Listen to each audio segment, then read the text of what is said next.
pertama, syaratnya adalah mempunyai nomor tabel sehingga dapat dibedakan dengan tabel lain.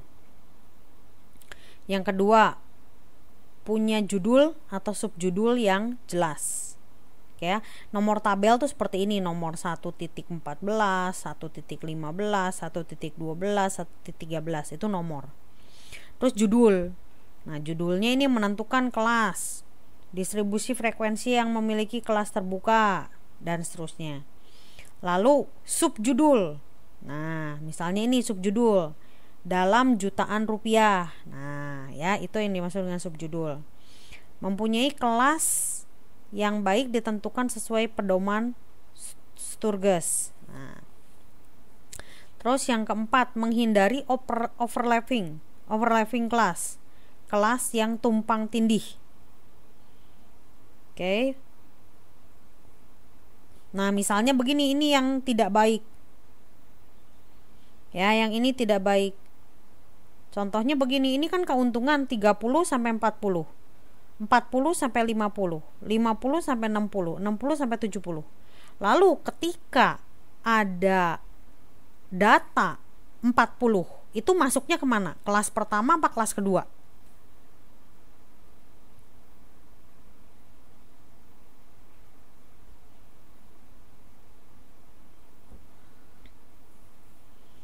Putus-putus. Wah, gawat nih. Oke, saya ulang pertanyaannya. Ya. Di sini ada syarat. Sekarang udah jelas belum?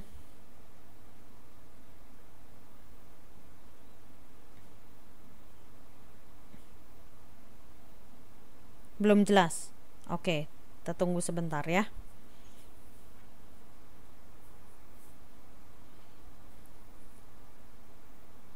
Oke, sudah jelas. Good. Nah, jadi menentukan kelas yang overlap. Jadi yang ini adalah contoh yang tidak benar. Ini misalnya ini 30 ke 40, 40 ke 50, 50 ke 60. Nah, jadi ketika ada data 40 nih misalnya, ada datanya tuh angkanya 40. Ini akan membingungkan masuk ke kelas pertama atau ke kelas kedua. Betul nggak?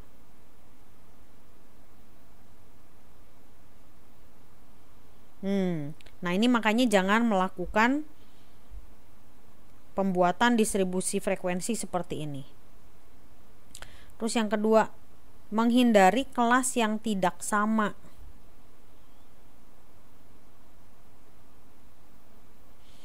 Nah, ini yang dimaksud tidak sama begini. Jarak ini ya, batas bawah yang pertama dengan kedua nih. 30 ke 40, jaraknya berapa?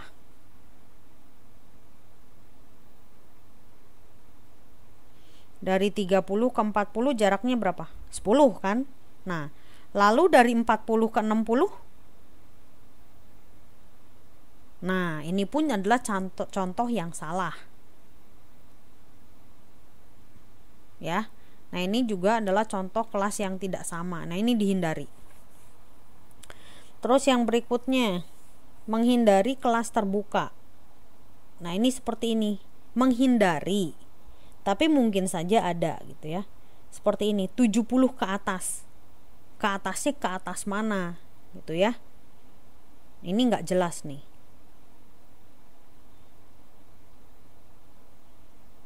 Oke. Ini juga harus ya, jadi nggak tentu, betul, nggak tentu.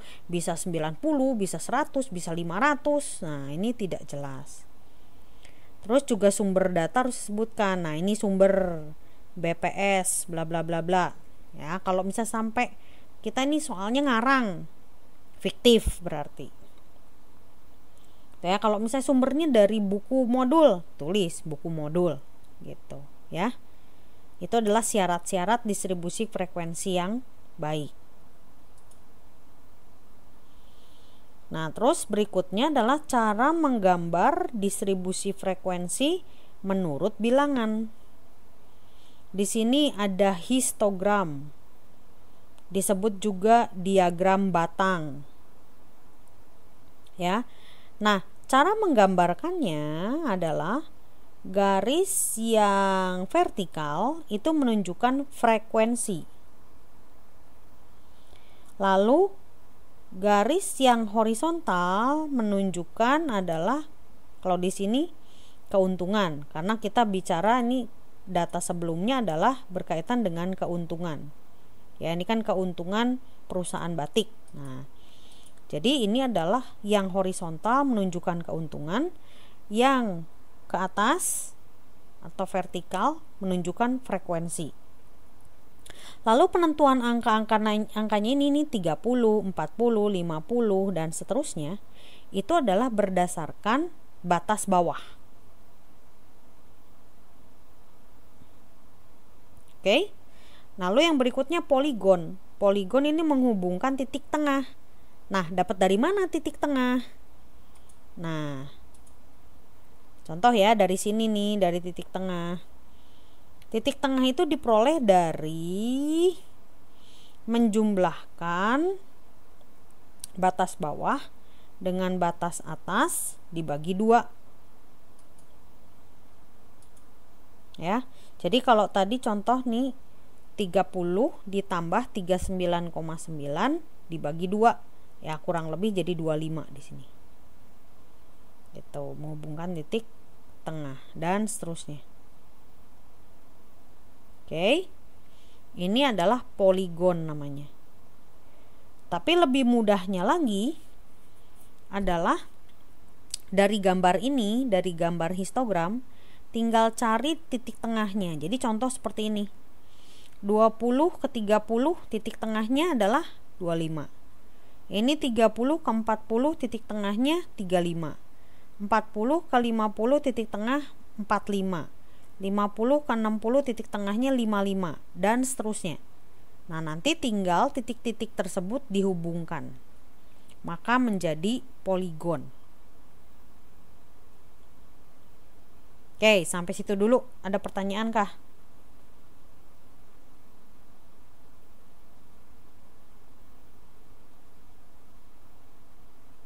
Belum? Sampai sini jelas? Jelas ya? Oke, kalau sudah, sekarang kita lihat menyusun distribusi frekuensi menurut kategori. Menentukan kelas sesuai dengan kategori dari data tersebut. Tabulasi data. Ya, di sini contohnya mata pencarian penduduk di Desa Taruna. Mata pencarian jenisnya ada petani, pedagang, pengusaha, pegawai negeri sipil, pegawai swasta. Ini adalah frekuensinya. Oke. Sumbernya adalah kantor Desa Taruna. Oke.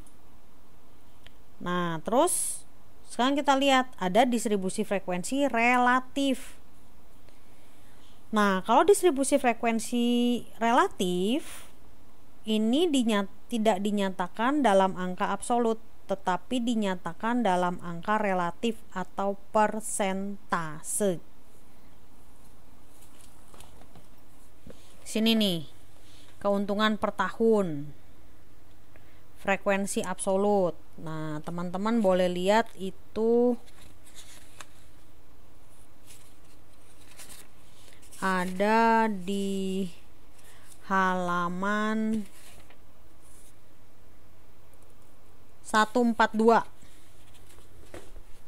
Ya, betul, 141, 142, betul. Ya, mulai dari situ. Nah, contoh di sini keuntungan per tahun untuk petani itu 250. Keuntungan per tahun bagi petani frekuensinya 250. Pedagang 150, pengusaha 50, pegawai negeri sipil 50. Pertama-tama ditotalkan dulu. 2,5 tambah 150 tambah 50 tambah 50 itu 500. Lalu frekuensi relatif. Nah, ini 250 dibagi 500. 500-nya dari mana?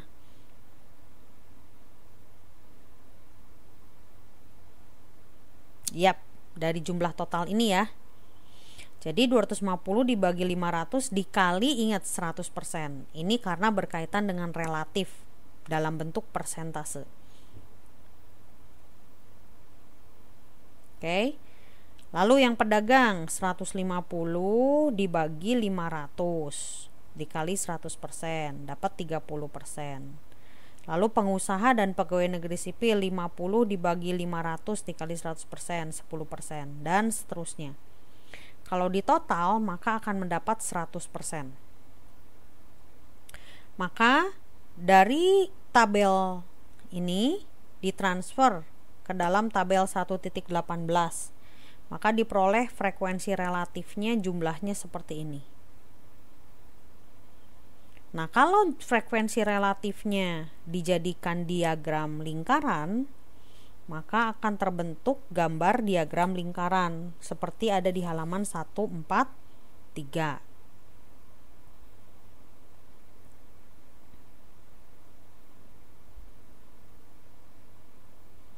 Oke. Nah, terus ini tadi distribusi frekuensi relatif. Ingat kalau relatif ini dalam bentuk persentase ya. Terus kalau ini kumulatif. Nah, kalau kumulatif ini adalah frekuensi yang secara berturut-turut atau bertahap memasukkan frekuensi pada kelas-kelas lain. Nah, teman-teman tolong perhatikan ada di halaman 144. Ada dua distribusi kumulatif. Satu adalah distribusi kumulatif kurang dari. Yang kedua adalah distribusi frekuensi kumulatif atau lebih. Ya, ada di halaman 144.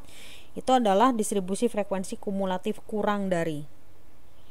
Di sini kurang dari 30, kurang dari 40, kurang dari 50. Nah, ini dari mana nih?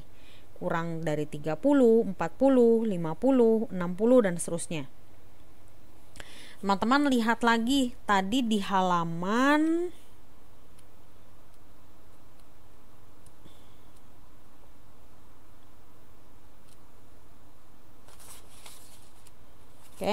di halaman 1.28. Coba dilihat teman-teman. Halaman 1.28. Jadi angka 30 kurang dari 30, 40, 50 dan seterusnya itu dapat dari mana? Coba dilihat di tabel 1.15.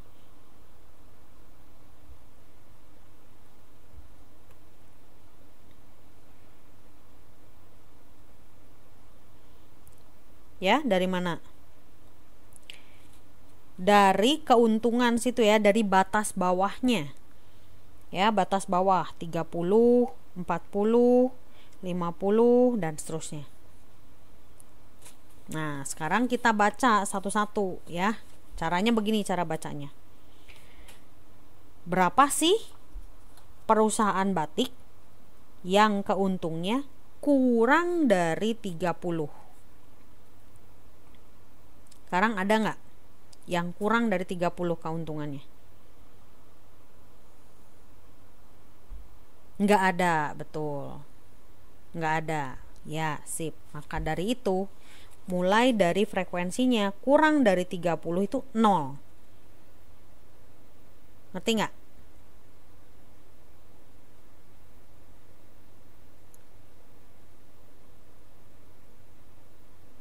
Oke. Ya, nah sekarang kita lihat lagi.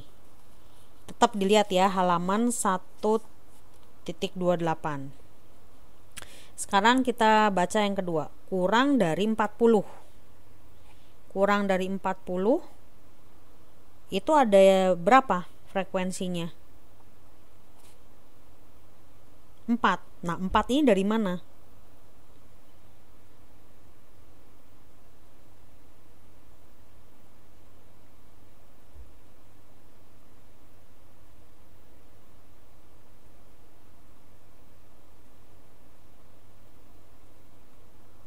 Iya, 4 itu adalah betul. Yeni betul, Haryati betul. Iya, betul, Nanik betul. Ya, jadi itu adalah dari frekuensi 30 sampai 39,9. Okay.